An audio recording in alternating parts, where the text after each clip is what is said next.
There are few places around Youngstown that have changed more in the past 10 years than Akron Children's Hospital in Boardman. In fact, at the moment, it's in the process of constructing a new emergency room.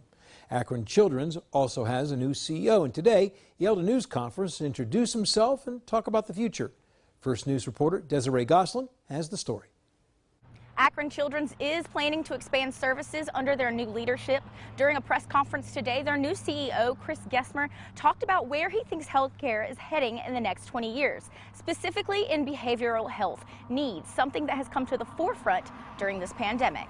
I'm a big believer that combination of mental health professionals, behavioral health professionals, and clinicians in the medical world working together as a team produces the best outcome. And Pennsylvania native Chris Gessner spent decades in the medical field, even helping to open a children's hospital in Pittsburgh, where they combined behavioral and physical health care needs. Pandemic, we're seeing, the anxiety that's out there. That anxiety, Gessner says, stems from the pandemic, but also things like social media and school. I think vaccine anxiety is another one to try to manage both amongst parents and our staff, because as soon as we can get the bulk of the population vaccinated, the sooner we can move on to getting our lives completely back to normal. The hospital says it does not plan to mandate COVID vaccines unless required by law.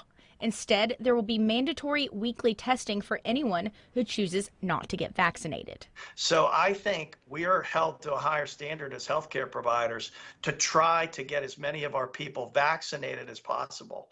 And if not, then we have to do whatever we can to assure that people feel safe coming to Akron Children's Hospital for their care. The hospital says they will be having a series of meetings over the next several weeks to determine who needs weekly testing and a convenient and easy way for them to get it. They are still strongly encouraging all staff to get vaccinated. Reporting in Boardman, Desiree Gosselin, WKBN 27 First News.